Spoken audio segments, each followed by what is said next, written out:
지난 주말에 경남 하동에서 산불이 이렇게 발생을 하였습니다.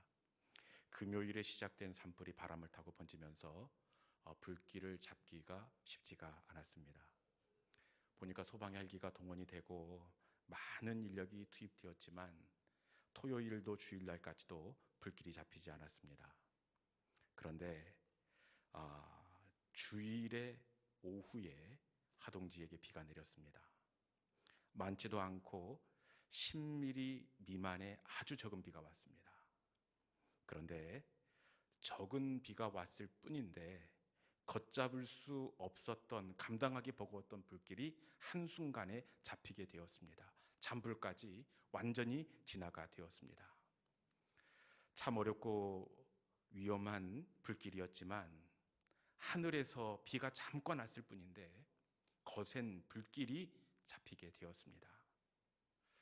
여러분, 우리 가정의 이는 인생의 불길이 잡히는 건 역시 마찬가지가 되는 줄로 믿습니다.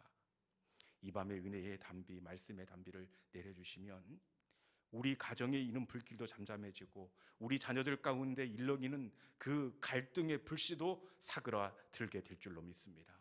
이 밤에 은혜의 담비, 말씀의 담비를 경험하는 복된 예배의 자리가 될 수 있기를 주님의 이름으로 축원합니다. 지난주에 우리는 예수님께서 물로 포도주를 만드셨던 가나안 혼인잔치에 다녀온 적이 있습니다. 예수님은 이 가정에 있었던 문제를 해결하기 위하여 이 하인들에게 물을 채우라, 그런데 돌 항아리에 물을 채우라, 이렇게 말씀합니다. 포도주를 만들려면 포도주 통에다 물을 채우라 말씀하셔야지, 사람이 손을 씻는 그 정결하지 못한 돌 항아리에 물을 채운다는 것, 이것이 결코 쉽지가 않습니다. 그럼에도 불구하고 하인들은 예수님의 말씀에 순종해 돌 항아리에 물을 채웠습니다.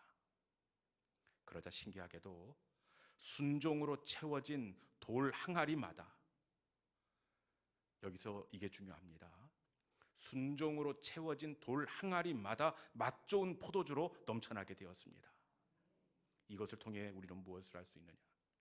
순종은 기적을 담는 그릇이라는 것을 알 수가 있습니다.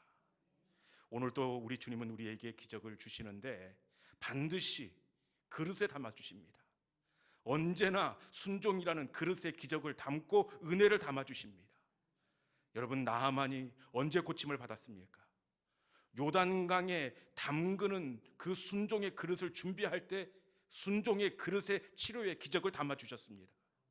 선지생도의 아내가 순종으로 그릇을 준비할 때 하나님은 준비된 그릇만큼 기름을 채워주셨습니다. 하나님의 사람은 순종이 하나님의 은혜를 담고 기적을 담는 그릇이 된다는 것을 아는 사람입니다. 내 상식으로 이해가 되지 않고 내 경험으로 납득이 되지 않지만 하나님의 말씀에 내 생각을 내려놓고 순종의 그릇을 준비하는 사람이 바로 하나님의 사람입니다.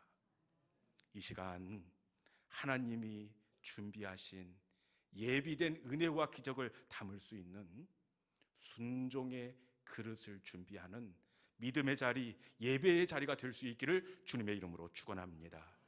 오늘 본문은 이 디모데라는 제자가 에베소 교회 담임 목회자로 부임한 직후를 배경으로 하고 있습니다. 디모데가 어디에 부임했다고요? 에베소 교회. 여러분, 이 에베소 교회로 디모데가 부임을 하게 되었는데 담임 목회자로 부임한 디모데의 마음이 어떻겠습니까? 드디어 바울 뒤에 쫓아다니다가 드디어 내목회를 하게 되었습니다. 에베소 교회의 담임 목회자로 부임을 하게 되는데 디모데가 좋았을까요? 아니면 부담이 되었을까요? 어땠을 것 같습니까? 이 에베소 교회는 이 아시아의 중심에 있는 교회입니다. 이 아시아는 이 근동에 있어서 수도권에 속하는 교회이고, 이 아시아에서 에베소는 그 수도권 가운데 있어도 수도입니다. 그렇기에 누구라도 가고 싶어 하는 교회가 바로 에베소 교회였습니다. 수도권에 위치한 에베소 교회라 그런지 교인들이 주일날 입고 오는 옷도 맵시가 다릅니다. 그리고 교회에 타고 오는 마차도 차원이 다릅니다. 그리고 이 에베소 교회는 완전히 자리를 잡았어요. 이 개척교회가 아니라 완전히 자리를 잡았는데, 이 사도행전 19장에 보면 이 에베소에 있었던 주술사들이 마술책을 태우고 매주일 등록할 것만큼 아주 왕성하게 복음이 일어났던 교회였습니다. 그리고 교회에서 신학교를 직접 운영하는데, 혹시 두란노 소원이라고 들어보셨습니까? 에베소 교회에서 직영으로 운영하는 신학교였습니다. 교회에서 신학교 대학을 하나 운영한다고 한다면 얼마나 그 규모가 있고 단단한 교회인지 짐작을 할 수가 있을 것입니다. 이런 교회에 디모데가 담임 목사로 부임하게 되었습니다. 디모데의 마음이 어떨 것 같습니까? 좋을까요? 아니면 부담이 될까요? 저는 제가 담임 목회자로 부임을 해보니까 이 디모데의 마음을 알 것 같습니다. 저 같은 경우에 담임 목회자로 결정이 나고 나니까 정말 하늘을 날아가는 것처럼 그렇게 상쾌한 날이 또 있을까 싶습니다. 얼마나 기쁘고 감사하고, 그런데 딱 그날까지입니다. 네. 문자를 받고 우리 소동호 장로님 전화를 받고 딱 그날까지입니다. 그 다음 날부터는 부담과 걱정이 확 밀려오는데, 과연 전임 목사님을 이어서 내가 어떻게 노련하게 목회하셨던 그 교회를 잘 목양을 할 수 있을까? 그 다음 날부터 정말 죽을 만큼 부담과 걱정이 되었습니다. 아마 디모데도 마찬가지였을 것입니다. 저는 이동민 목사님 후임으로 오는데 이런 부담이 있는데, 사실 디모데의 전임자가 누구입니까? 사도 바울입니다. 전임 사역자 사도 바울과 비교했을 때 디모데는 범사의 모든 면에 있어서 주눅이 들 수밖에 없습니다. 스펙을 비교해봐도 바울과는 비교가 되지 않습니다. 바울이 어디 대학 나온지 아십니까? 바울은 당대 최고의 명문 이 가말리알의 문화생이었습니다. 지금으로 말하면 서울대 이상의 학력을 가지고 있었습니다. 그런데 반면에 디모데는 검정고시도 아니고 집에서 홈스쿨링 했습니다. 외할머니, 어머니 그 밑에서 홈스쿨링을 했어요.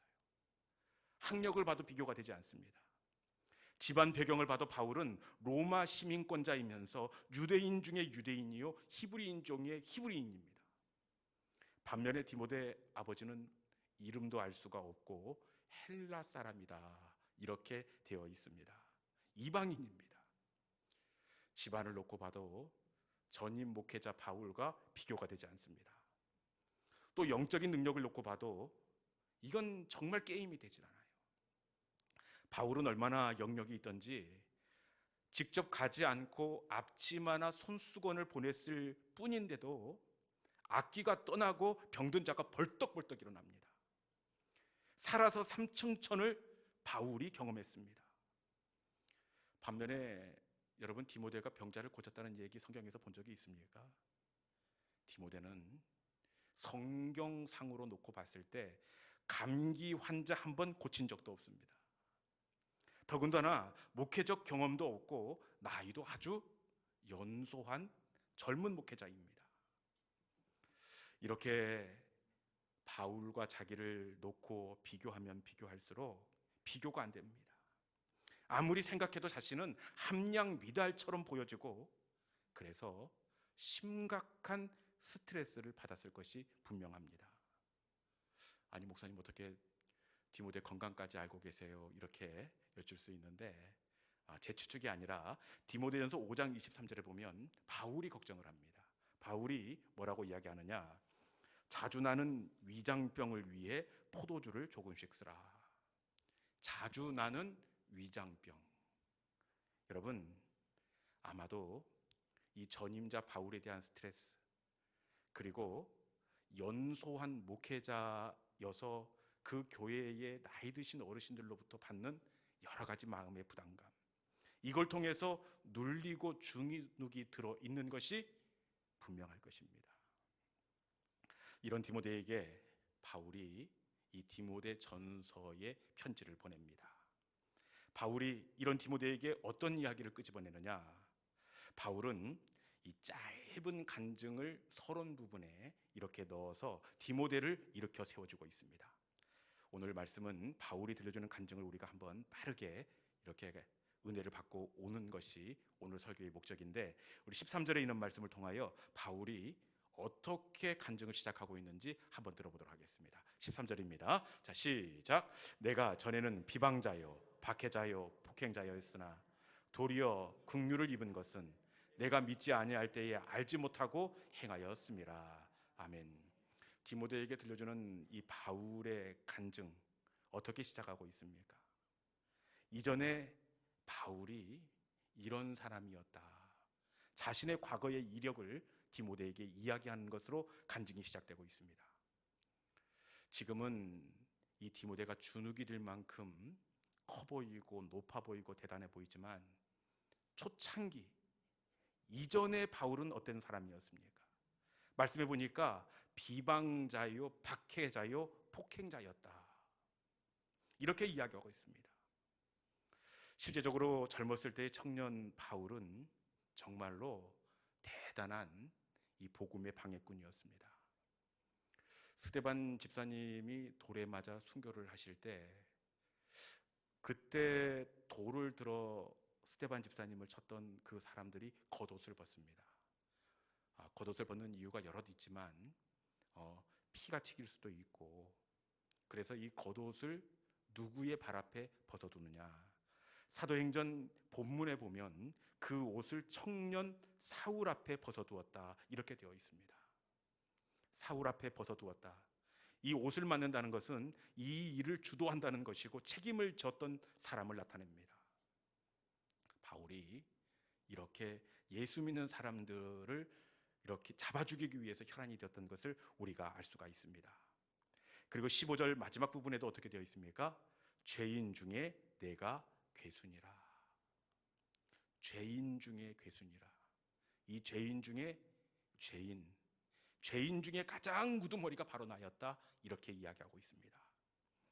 이런 사람이 바로 이 바울입니다. 그런데 이 바울이 어떻게 되었습니까? 지금 편지를 보내고 있는 이때는 이전과 완전히 다른 이 바울이 되어 있습니다. 복음의 사도가 되었고 교회를 위해 목숨을 아끼지 않는 그런 사람이 되었습니다. 성령의 감동을 받아 절반이 넘는 신약 성경을 기록하는 성경의 저자가 되었습니다. 여러분, 죄인의 개수 이 바울이 어떻게 복음의 사역자가 될 수가 있었을까요? 이 간증을 통하여 그 비결을 바울이 이야기하는데 14절에 있는 말씀입니다. 14절에 있는 말씀 같이 한번 읽겠습니다. 자, 시작. 우리 주의 은혜가 그리스도 예수 안에 있는 믿음과 사랑과 함께 넘치도록 풍성하였도다. 아멘. 어떻게 바울이 바울 될 수 있었습니까? 우리 주의 은혜가 넘치도록 풍성하여, 우리 주의 은혜가 넘치도록 풍성하여, 넘치게 임한 주님의 은혜 때문이었습니다. 주님의 은혜가 바울을 덮을 때 정말 상상하지도 못했던 변화와 능력이 바울 가운데 나타났습니다. 주님의 은혜가 바울을 바로 바울되게 하였습니다. 바울이 바울된 이력을 이렇게 소개를 합니다. 그런데 이 간증에 중요한 의도가 있습니다. 언뜻 보기에는 내가 이런 은혜를 받았다, 주님의 은혜로 내가 바울 되었다, 이렇게 이야기하는 것처럼 보일 수가 있습니다. 어쩌면 자기를 주님의 은혜 때문에 변화되었다고 뽐내는 것처럼, 간증하고 있는 것처럼 그렇게 보일 수가 있습니다. 그런데 바울에게, 이 디모데에게 바울이 간증하는 진짜 이유가 있습니다. 그 진짜 이유가 무엇인지 16절에 있는 말씀입니다. 우리 16절에 있는 말씀 같이 한번 봉독합니다. 자, 시작. 그러나 내가 긍휼을 입은 까닭은 예수 그리스도께서 내게 먼저 일체 오래 참으심을 보이사 후에 주를 믿어 영생 얻는 자들에게 본이 되게 하려 하심이라. 아멘. 바울이 간증하는 진짜 이유가 무엇입니까? 말씀해 보니까 후에 주를 믿는 자들에게 본이 되게 하려 하심이라. 후에 주를 믿는 자들에게 본이 되게 하려 하심입니다. 사도 바울은 자기가 받은 은혜와 사랑을 자랑하기 위해서 간증을 남긴 것이 아닙니다. 본이 되게 하기 위함입니다.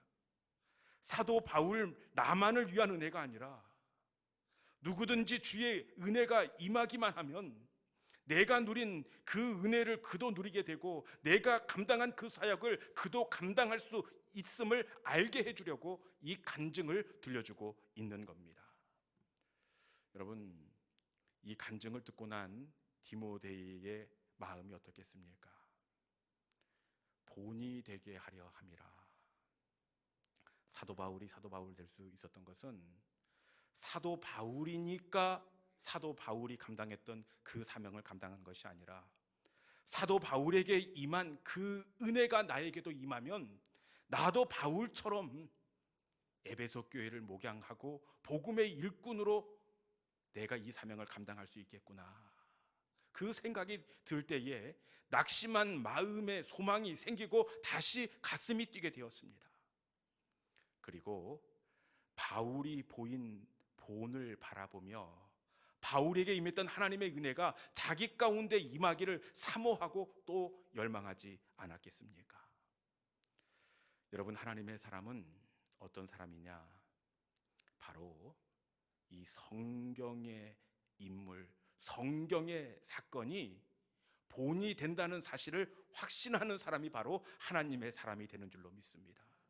성경은 본보기고 성경에서 바울을 덮어주셨던 주님의 은혜가 나에게도 임하면 나도 바울이 누린 은혜를 누리고 하나님의 사람 아브라함처럼 믿으면 나도 아브라함이 받은 그 축복의 조상의 은혜와 복을 누리게 된다는 것을 믿는 사람이 바로 하나님의 사람이 되는 줄로 믿습니다. 성경은 본을 보이기 위함입니다. 성경은 본보기고 진짜는 오늘 저와 여러분이 되는 줄로 믿습니다. 믿음은 막연한 것이 아니라 본이 되는 성경을 붙잡는 겁니다. 3년 6개월 동안 닫힌 하늘을 기도로 열었던 엘리야를 본보기로 오늘 우리도 엘리야의 본을 따라 기도하면 닫힌 하늘문이 열릴 줄 알고 엘리야의 본을 받아 엘리야의 심정으로 기도하는 사람이 바로 하나님의 사람입니다. 다윗처럼 하나님을 사랑하고 다윗처럼 다급한 중에도 하나님을 신뢰하고 도리어 찬송하면 다윗처럼 하나님이 우리에게도 피할 길을 열어주실 것을 바라보며 본보기 삼고 찬송하고 기도하는 사람이 바로 하나님의 사람입니다. 여러분, 성경은 본보기고 진짜는 그 본을 따라 실천하면 우리도 그와 같이 하나님의 은혜를 누릴 수 있게 된다. 이것이 바로 성경을 읽는 목적이요 하나님의 사람들이 붙잡아야 되는 믿음의 자리가 되는 줄로 믿습니다. 이제 말씀을 정리하겠습니다. 여러분, 죄인 중에 괴수인 바울에게 하나님께서 은혜를 베풀어 주신 것은 바울이니까 베풀어 주신 것이 아니라 본보기를 삼으려 함입니다.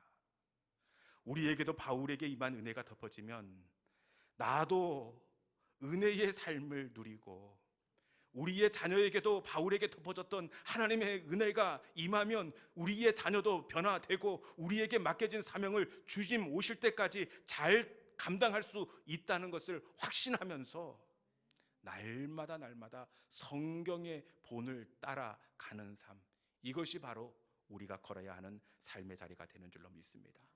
날마다 성경을 상고할 때마다 그것은 본보기입니다.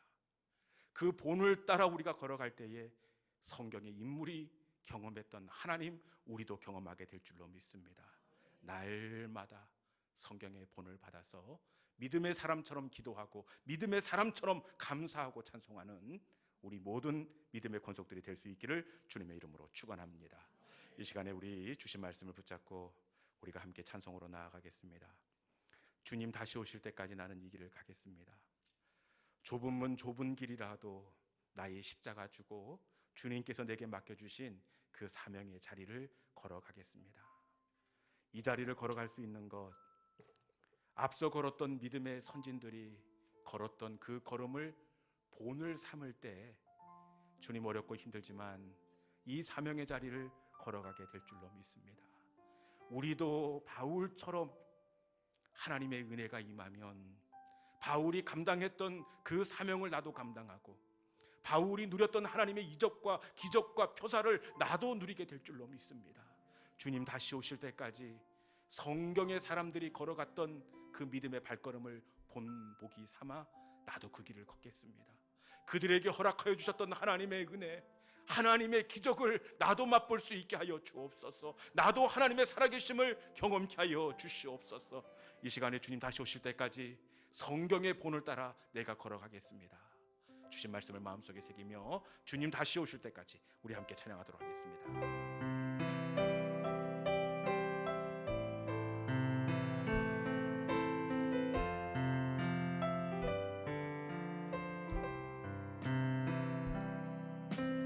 주님 다시 오실 때까지 나는 이 길을 가리라.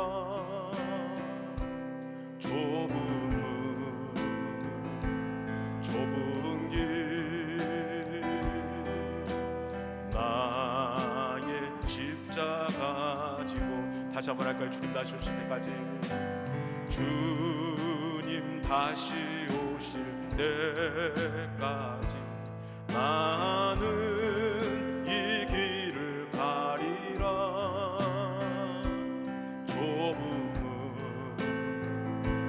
좁은 길 나의 십자가 지고 나의 가는 이 길 끝에서 나의 가는 나는 주님을 보리라. 영광의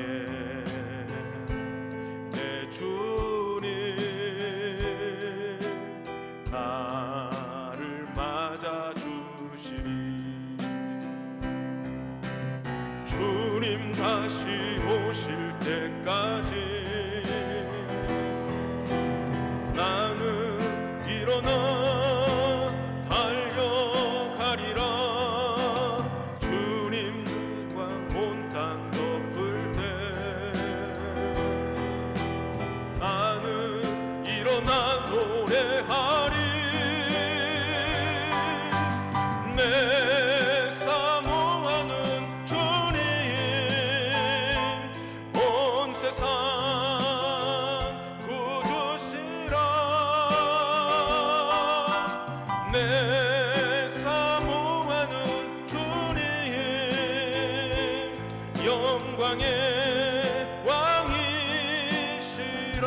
다시 한번 할까? 주님 다시 오실 때까지 주님 다시 오실 때까지 나는 이 길을 가리라. 좁은 문 좁은 길 나의 십자가 지고 나의 가는 이 길 끝에서 나의 가는 이 길 끝에서 나는 주님을 보리라. 영광의 내 주님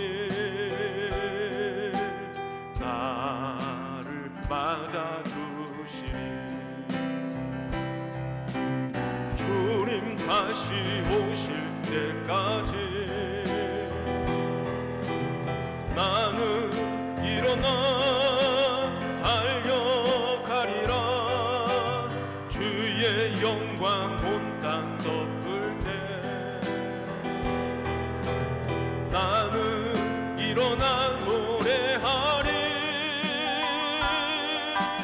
내 사모하는 주님